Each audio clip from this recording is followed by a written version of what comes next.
जय श्री गणेश दोस्तों। हमारी आज की कहानी का नाम है खामोशी। कहानी अच्छी लगे तो प्लीज चैनल को सब्सक्राइब कर लीजिएगा। अब शुरू करते हैं कहानी। भाभी, चाय पी लो। नीचे से रेखा की चीखती आवाज से उसकी आंख खुल गई। घड़ी देखी, सिर्फ 7 बजे थे। और इतने गुस्से भरी आवाज। पंकज पास ही बेखबर सोया था। वह भी उठते हुए यही बोला, अरे 7 बज गए, उठो उठो। रेखा ने चाय बना ली है। एक चाय ही तो बनाई है, बाकी घर के सारे काम मैं ही तो अकेले करती हूँ। सुबह सुबह तुम बहस क्यों करने लग जाती हो? तुम्हें उठा रहे हैं तो उठ जाओ। पंकज हल्की नींद में बोला और फिर चादर तान कर सो गया। अंदर तक सुलग गई मैं। अभी तो हमारी शादी को कुल 2 महीने ही हुए हैं।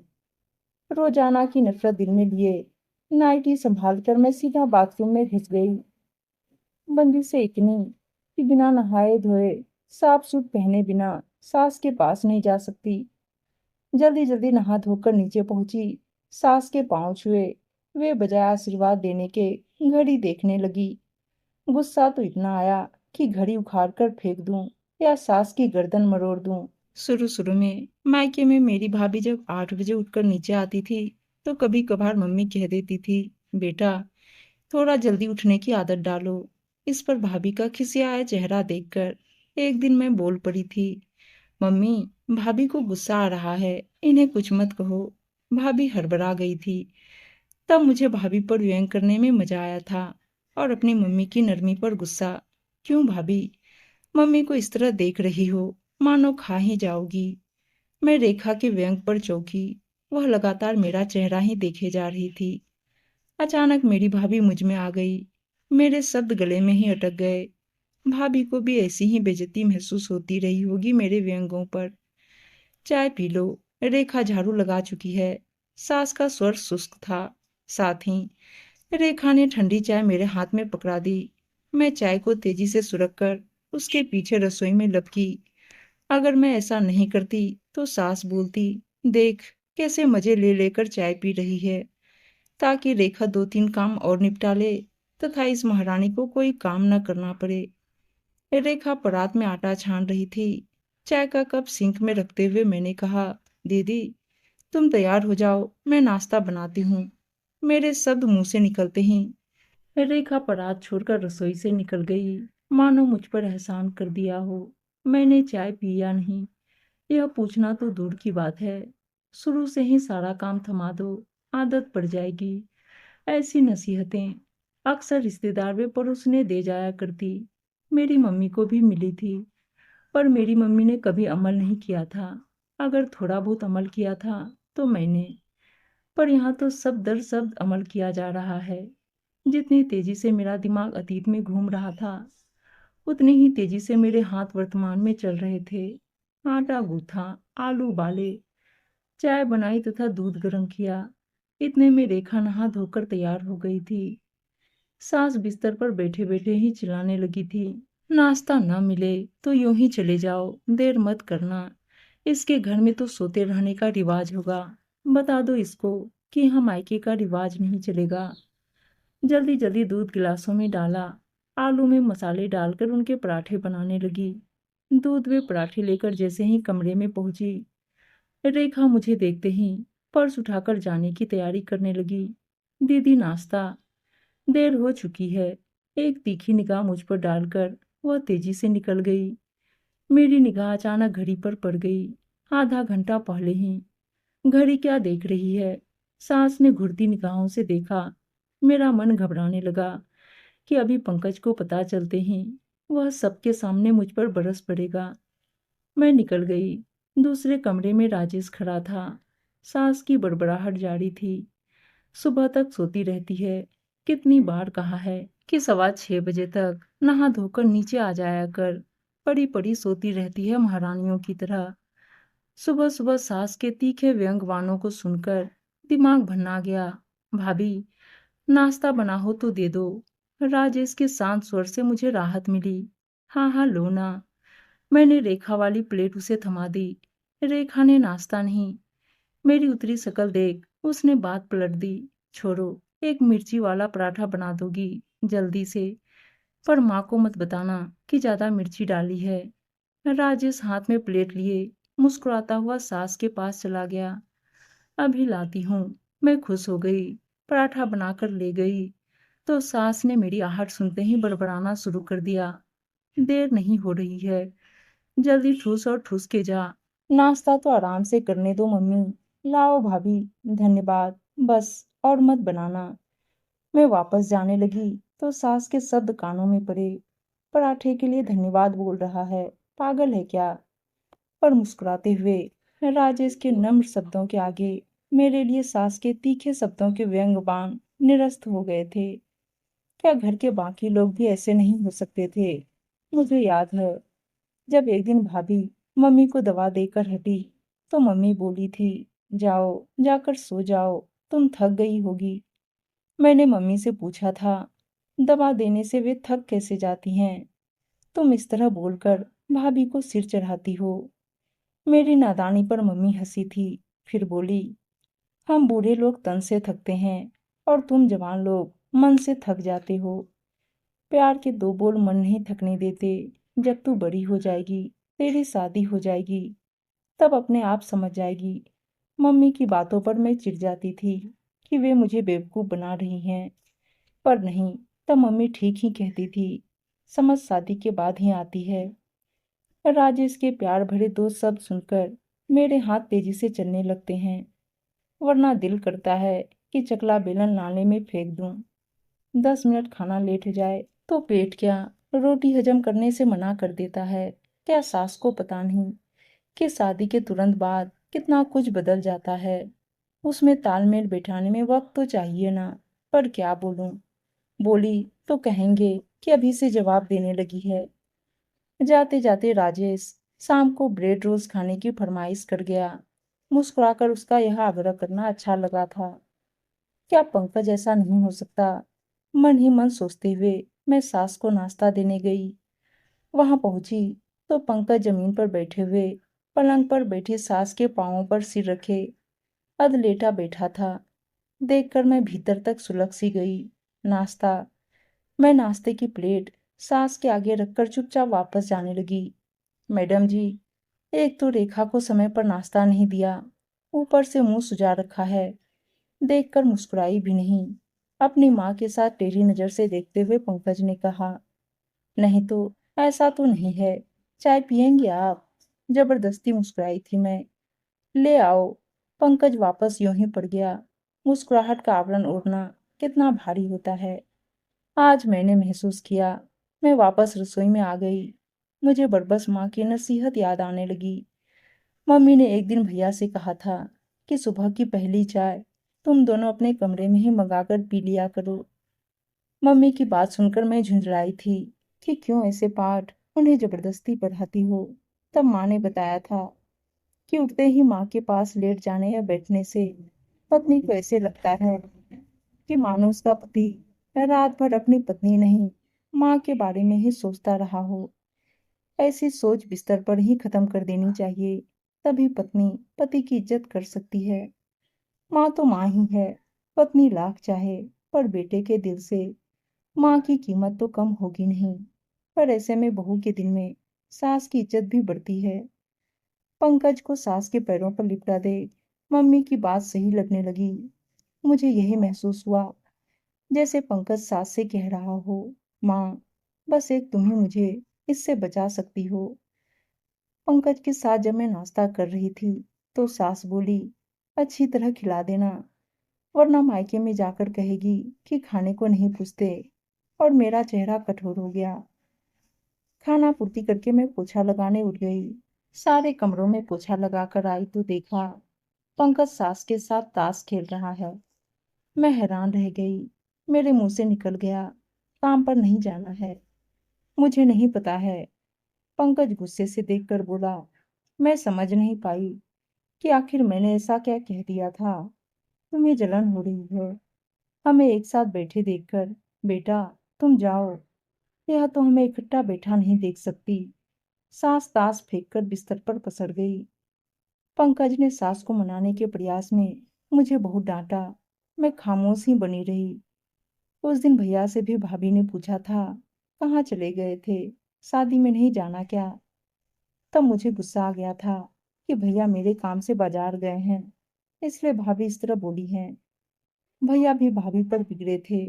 मुझे अच्छा लगा था कि भैया ने मेरी तरफदारी की। कभी यह सोचा भी न था कि भाभी भी तो हम लोगों की तरह ही हैं। उन्हें भी तो बुरा लगता होगा। ऐसा उन्होंने क्या पूछ लिया जिसका मैंने बतंगड़ बना दिया था। आज महसूस हो रहा है कि तब मैं कितनी गलत थी। पंकज दूसरे कमरे से झांकता झांकता मेरे पीछे स्नान घर में घुस गया। तुम्हें बोलना जरूरी था। मम्मी को नाराज कर दिया। चुप नहीं रहा जाता। पंकज जानबूझकर चिल्लाने लगा ताकि उसकी माँ सुन ले। दिल चाहा कि पंकज का गिरेबान पकड़कर पूछूं कि माँ को खुश करने के लिए मुझे जलील करना जरूरी है क्या। कुछ भी कह नहीं पाई। चुपचाप आंगन में झाड़ू लगाती रही। आंसू थमने का नाम नहीं ले रहे थे। पंकज ने देखा भी, पर एक बार भी नहीं पूछा कि रो क्यों रही हो। कमरे से किसी काम से निकली तो पंकज को सास के साथ हंसता देखकर मेरा दम घुटने लगा। मैं और परेशान हो गई। उठकर रसोई में आ दोपहर का खाना बनाने लगी। बार बार मम्मी व भाभी की बातें याद आने लगी। मम्मी कहती थी कि जब घर में किसी का मूड ठीक ना हो तो फालतू हंसा नहीं करते, नहीं तो उसे लगता है कि हम उस पर हंस रहे हैं। और भाभी, वे तो हमेशा मेरा मूड ठीक करने की कोशिश किया करती। तब कभी महसूस ही नहीं हुआ कि इन छोटी छोटी बातों का भी कोई अर्थ होता है। ये लोग तो मूड बिगाड़ कर कहते हैं कि तुरंत चेहरा हंसता हुआ बना लो, मानो मेरे दिल ही ना हो। इनसे एक प्रश्न पूछो तो चुप जाता है। मुझे जलील भी कर दें तो चाहते हैं कि मैं सोचूं भी नहीं। क्या मैं इंसान नहीं? मैं कोई इनका खरीदा हुआ सामान हूँ? दोपहर का खाना बनाया, खिलाया, फिर रसोई संभालते संभालते 3 बज गए। तभी ध्यान आया कि राजेश को ब्रेड रोस्ट देने हैं। सो ब्रेड रोस्ट बनाने की तैयारी शुरू कर दी। आलू उबालने को रखकर कपड़े धोने चली गई। कपड़े धोकर जब वापस आई तो पंकज व्यंग से बोला, मैडम जी, कहाँ घूमने चली गई थी? पता नहीं कुकर में क्या रख गई कि गैस बंद करने के लिए मम्मी जी को उठना पड़ा। हद हो गई।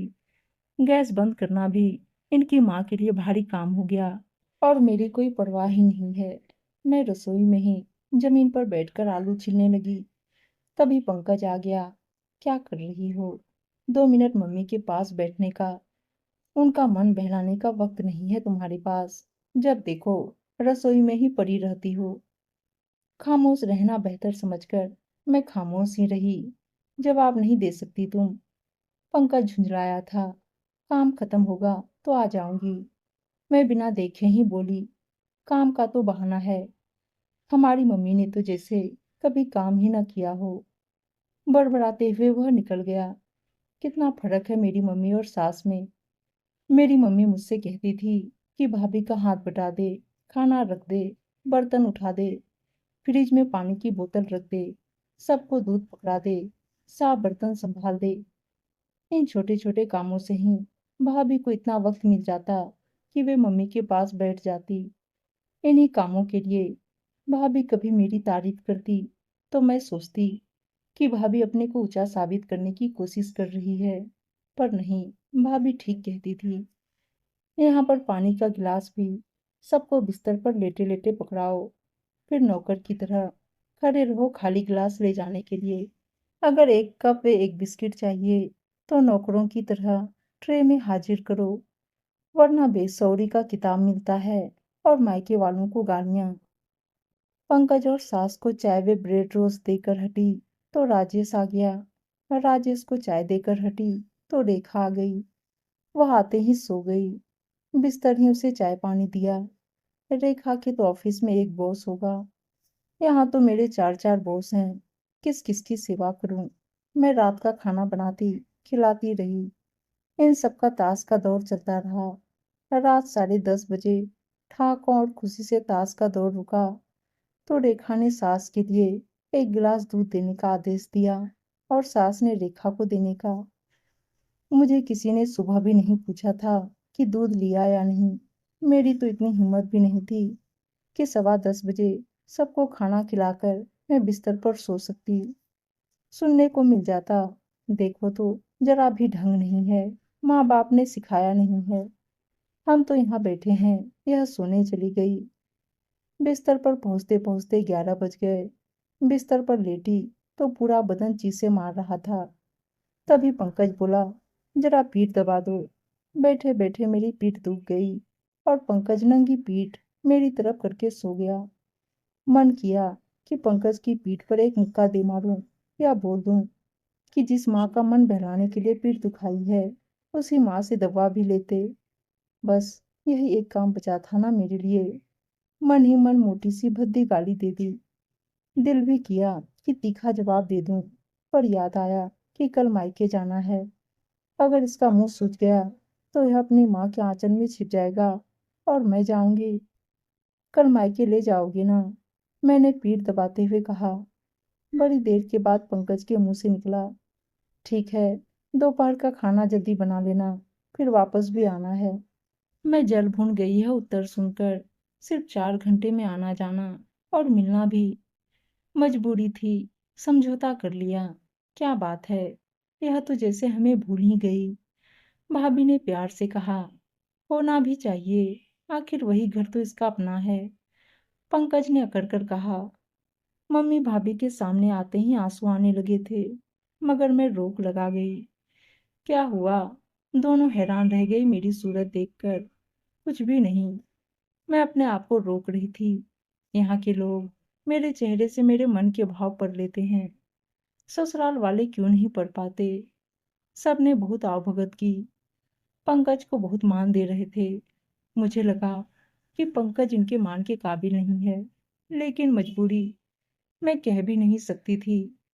वापस लौटते वक्त भाभी जी ने बताया कि अच्छा हुआ तुम आज आ गई, कल वे भी 2 दिनों के लिए मायके जा रही हैं। इस पर पंकज बोला, भाभी जी, शादी से पहले आप इतने साल मायके में ही थी, फिर मायके क्यों जाती हैं बार बार? अब आप इस घर को ही अपना घर समझा करें। भाभी का चेहरा उतर गया। पता नहीं क्यों उनका उतरा चेहरा मेरे दिल में तीर की तरह वार कर गया। आप इतने बड़े नहीं हो कि मेरी भाभी को सलाह दे सको। ससुराल को अपना घर समझने का यह मतलब तो नहीं कि भाभी की मम्मी मम्मी नहीं है। उनका अपनी मम्मी के पास बैठने का दिल नहीं करता। दिल सिर्फ लड़कों का ही करता है। लड़कों को हम लोगों की तरह अपना सब कुछ एकदम छोड़ना पड़े तो दर्द महसूस हो। इस अप्रत्याशित जवाब से पंकज का चेहरा फीका हो गया। मेरे भीतर जाने कब का सुलगता लावा बाहर आ गया था। खामोशी छा गई। भाभी मेरा चेहरा देखती रह गई। मम्मी के चेहरे पर पहले हैरानगी, फिर तसल्ली के भाव आ गए। बाहर आकर पंकज स्कूटर स्टार्ट कर चुका था। मैं मम्मी के गले मिली तो लगा मैं जाने कब से बिछड़ी हुई हूँ। ममता का एहसास होते ही मेरी आंखों से पानी बाहर आ गया। मम्मी प्यार से बोली, प्रिया बड़ी हो गई है ना? मुझे लगा मैंने वर्षों बाद अपना नाम सुना है। भाभी ने भी आज पहली बार ममता भरे आलिंगन में मुझे भींच लिया और रो पड़ी थी। उनके आंसू मेरे दिल को भिगो रहे थे। मेरे भैया और पापा की आंखों में भी प्रशंसा थी। मुझे उनकी ममता और प्यार की ताकत मिल गई थी। स्कूटर पर बैठकर भी अब मैं सिर्फ भाभी और मम्मी के आंसुओं के साथ थी कि भाभी की जगह आकर मैं उनका दर्द तो समझ गई। कल यही समय रेखा के साथ भी आएगा, तब शायद वह भी मेरा दर्द समझ सके। तब तक मुझे बर्दाश्त करना ही था ससुराल वालों को और उनके दिल में अपनी जगह बनानी थी। उम्मीद है दोस्तों कहानी अच्छी लगी होगी। और अच्छी अच्छी कहानियां सुनने के लिए चैनल को सब्सक्राइब और वीडियो को लाइक शेयर जरूर कर दीजिएगा। धन्यवाद दोस्तों।